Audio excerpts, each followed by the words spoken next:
Hare Krishna. So I am feeling like a glowworm, especially when I saw senior devotees here who are like the suns. But somehow I was chosen to give this class, so I will attempt to do my best to please Guru Parampara, the Lords and the devotees. So this verse 430 is actually connected to the verse before, which is taking these pure devotees with me. This is the Lord who says, Chaitanya Mahaprabhu, taking these pure devotees with me, I shall descend and sport various wonderful ways, unknown even in Vaikuntha. I shall broadcast such pastimes by which even I am amazed. Yeah? And then the next verse, the verse before the one I read out, the influence of the Yogamaya will inspire the gopis with the sentiment that I am their parama. And then it continues, neither the gopis nor I shall notice this, for our minds will always be entranced by one another's beauty and qualities. So Lord Krishna is saying this. So this chapter is entitled The Confidential Reasons for the Lord's Appearance. So why does Chaitanya Mahaprabhu appear? He appears, as per Krishnadas Kaviraj Goswami, to take the position, to taste the position of Srimati Radharani. Srimati Radharani is the object, Krishna is the subject of loving the affairs. So Krishna wants to know how the object feels about the subject. Because it is foreign to him, Krishnadas Kaviraj Goswami mentions, he wants to know that. And therefore he comes as Chaitanya Mahaprabhu to experience that. Second reason Krishnadas Kaviraj Goswami gives is to understand Krishna being the reservoir of all pleasure and pleasure potencies. He wants to experience himself, how he is appearing to his devotee. So he wants to understand the mentality in which Srimati Radharani enjoys him. So he wants to know about himself, but through Srimati Radharani's eyes.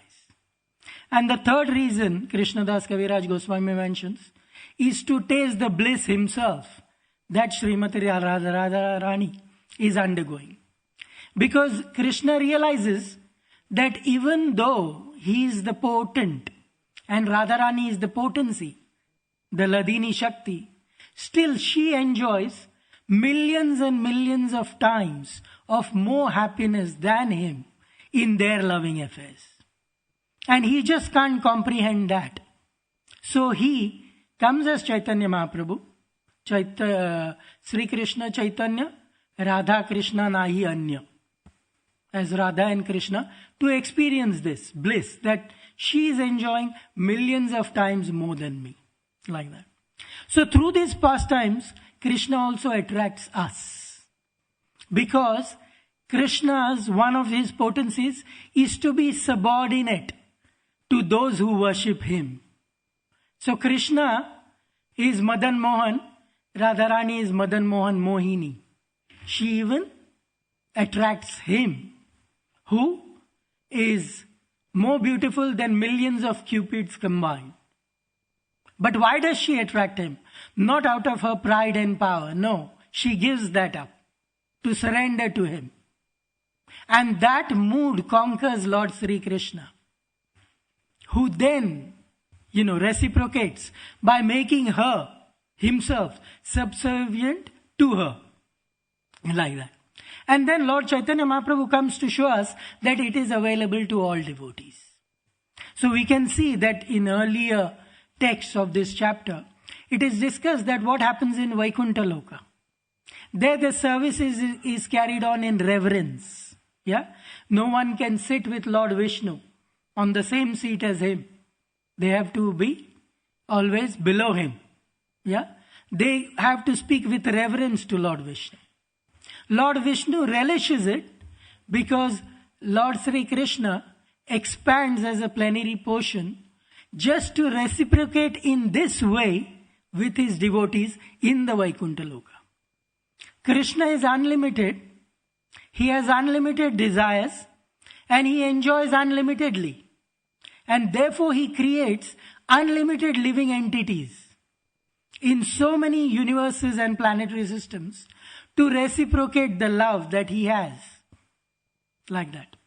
And then through his potency, Krishna has the ability to reciprocate with each and every one of us in that unique way that we desire. So each one of us is unique. We are looking for love, but in different ways. And Krishna is the only fountainhead of love who can fulfill that desire. And therefore we see in the material world there is a lot of frustration, because love is a basic necessity of life.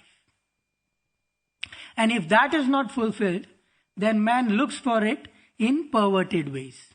And that's what Srila Prabhupada describes. That same Ladini potency, which is the highest spiritual pleasure in the material world, is converted into lust in the material world. Krishna has chiefly three potencies: Sandhini, Samvit, and Ladini. So under the Sandhini potency, that is the transcendental potency under which his eternal pastimes take place, and also ours in the material world. In the spiritual world, every soul realizes that they are eternal. Therefore, they are always, and they know the object of their love as well, Krishna. So they are always serving Krishna. And in that, they become desire trees. They want for nothing.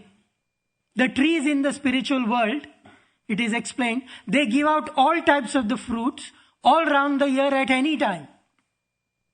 Mango or apple or guava, anything is possible. Why? Because they are serving Krishna.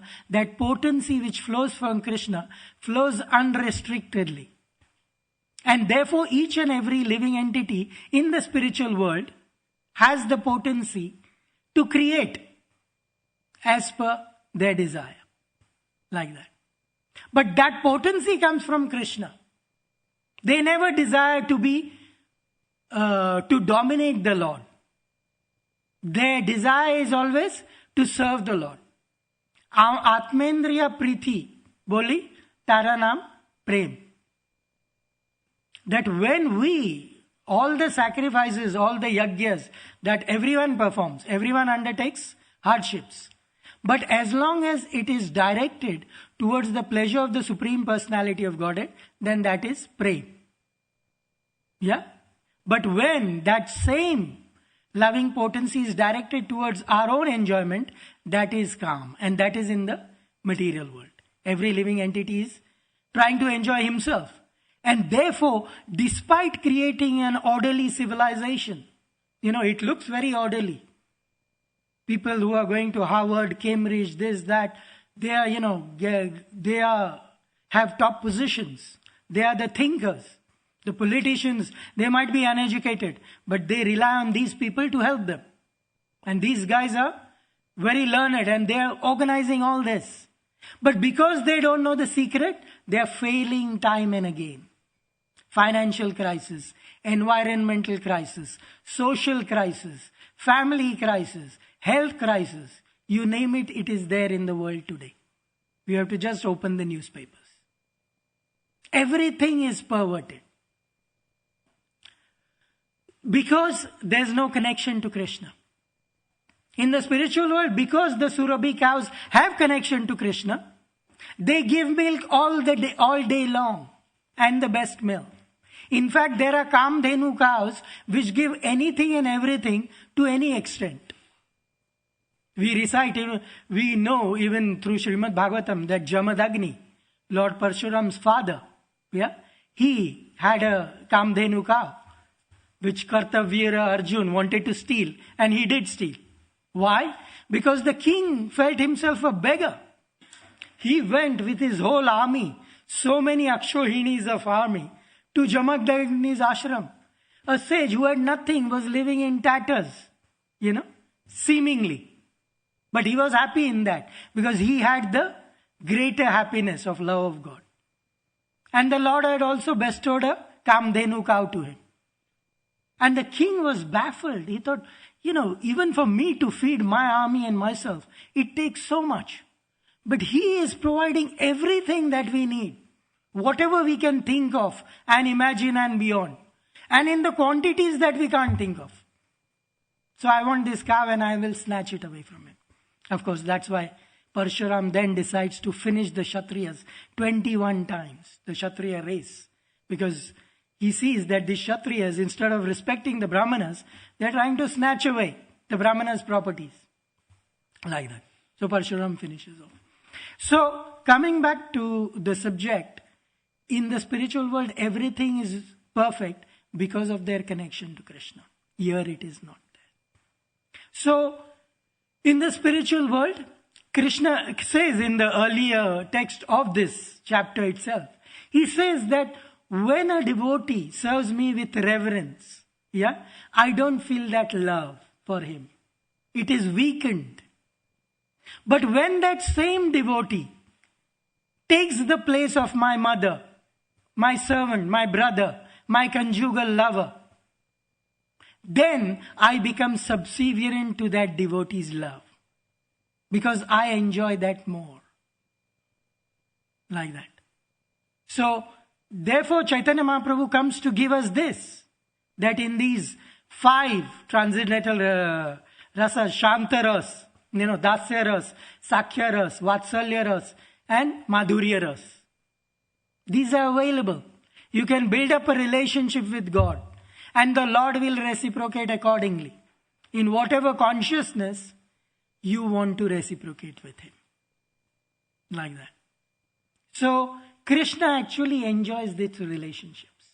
And we can see here that why is this important? Lord Chaitanya Mahaprabhu, if we just think, if he hadn't come, what would be the state? Like today, I used to go to Hindu temples and it was difficult to even get a copy of Bhagavad Gita there. Everyone had their own deity, their own puja, this, that and the other. And they said, you just give money and do the puja. But finding copy of Bhagavad Gita was very difficult. What to speak of finding Bhagavad Gita as it is? Because their explanations where it was found was very different as well. And therefore we can see that the Mayavad philosophy has destroyed the whole religion of Hinduism. Today, everyone is brought up thinking, yes, I do my worship and this thing, and then I live my life as it is. But what Chaitanya Mahaprabhu has given is a way of life. And unless that way of life is imbibed, we can't experience the bliss. Of course, we experience the enjoyment that is there. So,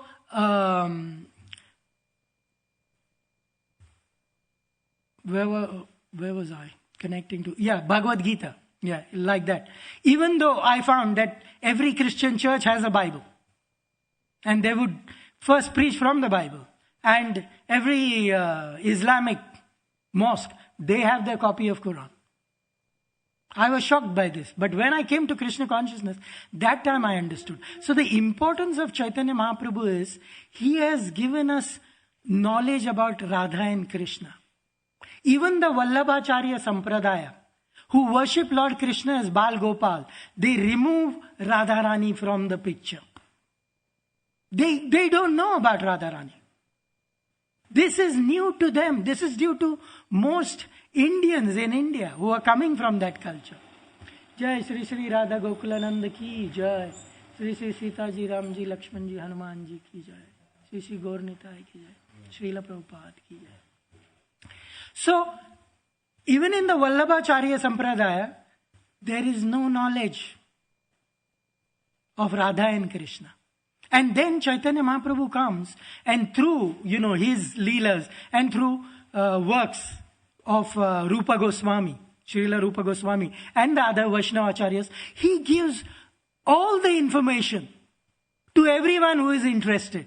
Starting from the beginning, very simple. Like Prabhupada used to say, just worship, Radha and Krishna in the temple. Come here and worship. You don't have to do anything.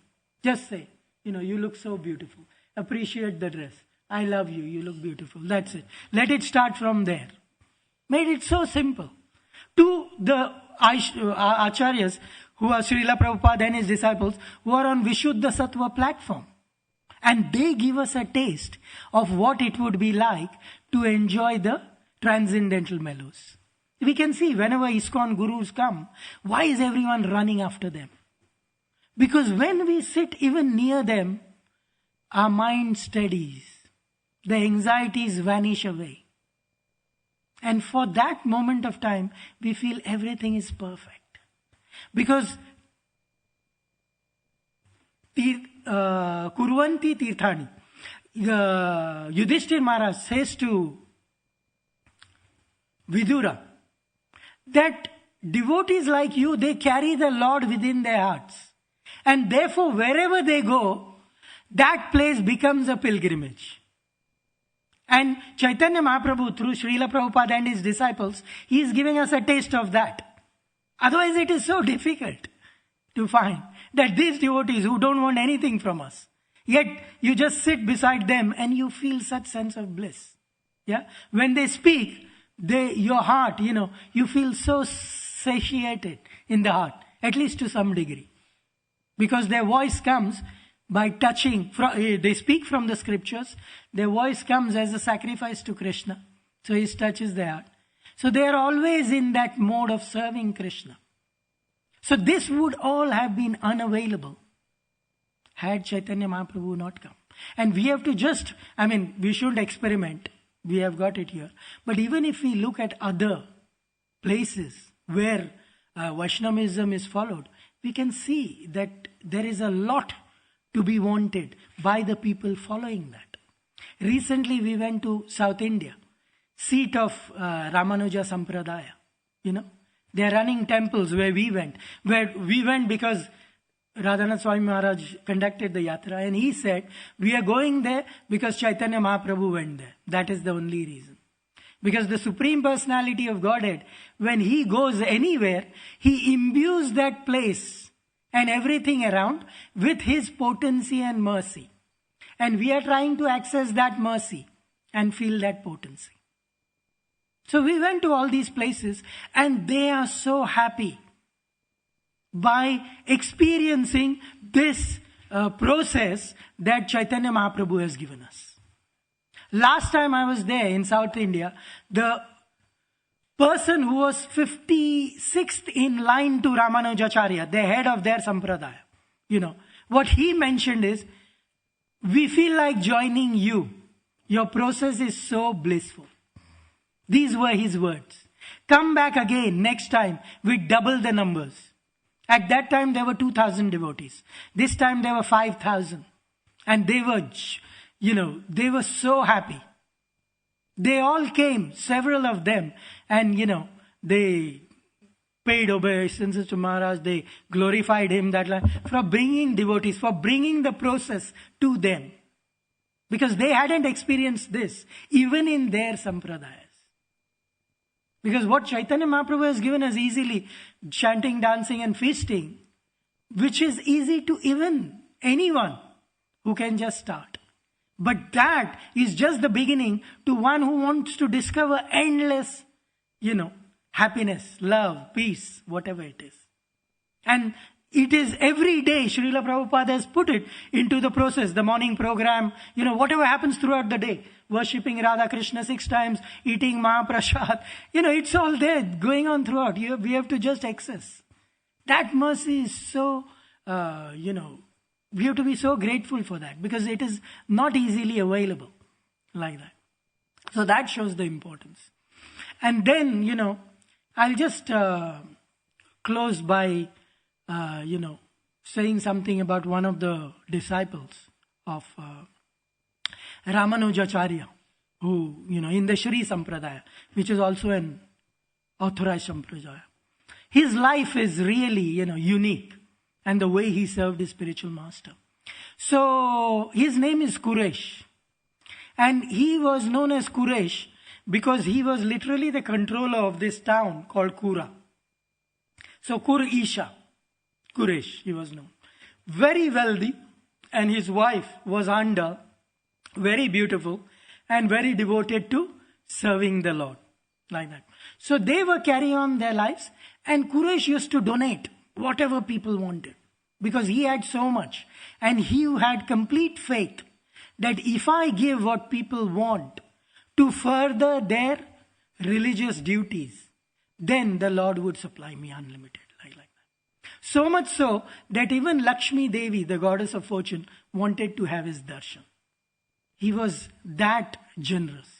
Like that. So one day, his spiritual master Ramanujacharya, he said that now I think you should join in close service to the deities now. So Kuresh then moved near Srirangam, which is the seat of the Ramanuja Sampradaya, and started worshipping their lordship, Lord Ranganath, like that. So he started worshipping there, and he was following everything, his spiritual master, very strictly. He had given up everything. He was living there in a small house in Srirangam, which we saw. And one day what happened is, as it is, envy is everywhere in the material world. It also increases the determination of the devotees. So there was a Chola king who ruled the southern kingdoms. And he was a Shaivite. And one of, unfortunately, Kuresh's disciples, he went to the Chola king and he told him that as long as Ramanujacharya is there, your Shaivism will never prosper. You have to kill him. So this Chola king, he thought of killing Ramanujacharya. So he sent his army to bring Ramanujacharya. So when the army came, Kuresh understood what was happening. So he told his spiritual master, Ramanujacharya, he convinced him that give me this, opportunity to serve you. Yeah, this is all I ask. Because I know what is going to happen. That king is going to kill you. And I don't want, if you are gone, the whole sampradaya will be lost. Because we are not strong enough. So please let me go.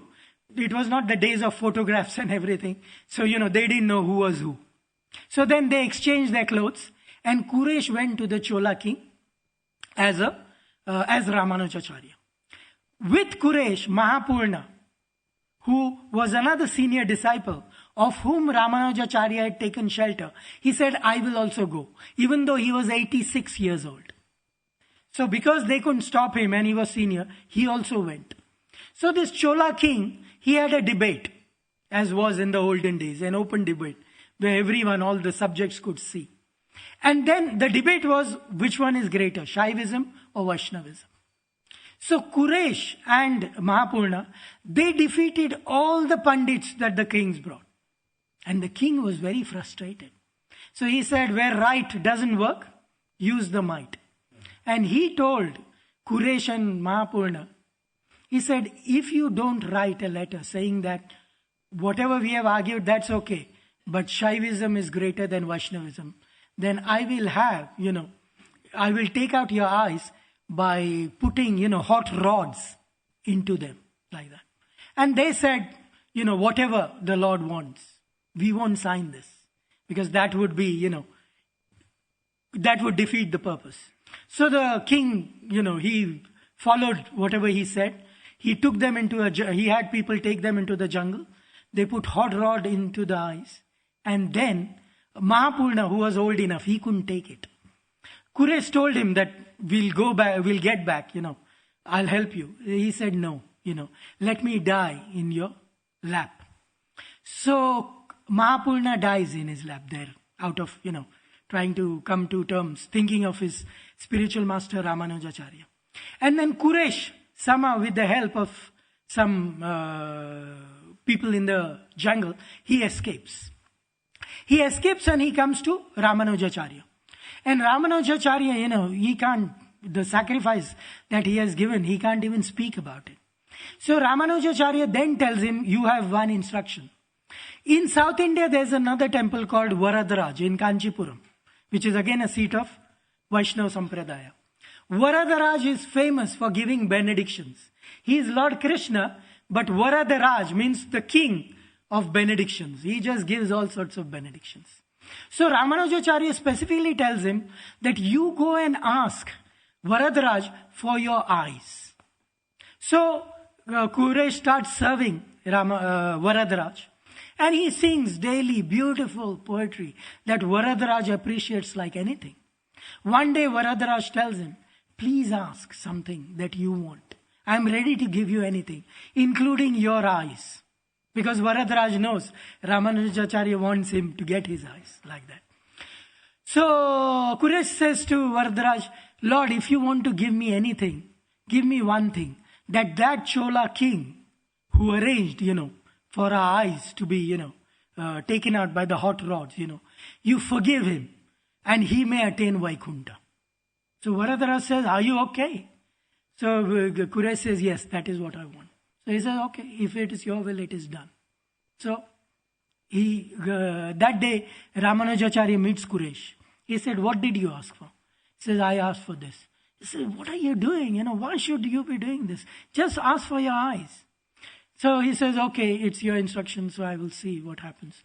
He goes to Varadaraj, serves him again. Varadaraj again asks him, now tell me, what do you want?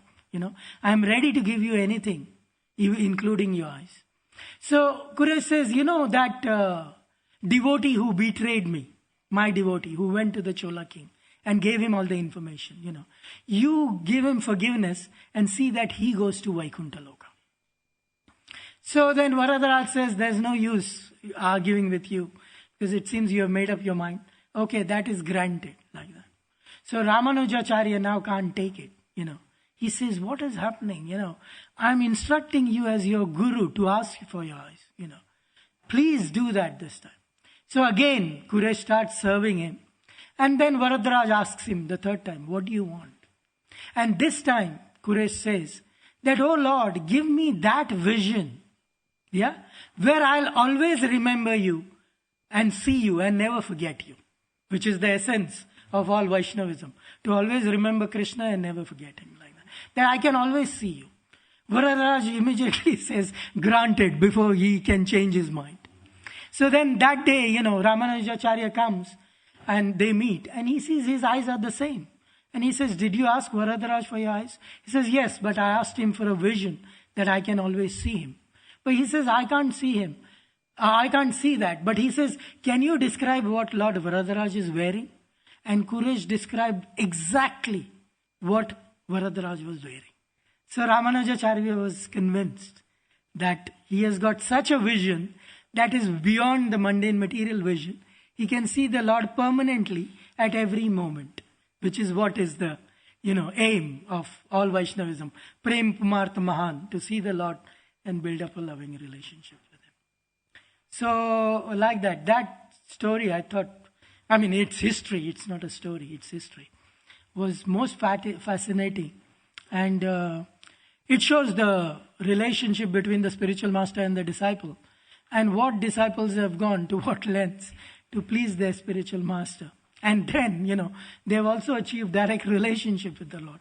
And this Kuresh, his son, Parashar, was made the next Acharya by Ramanujacharya.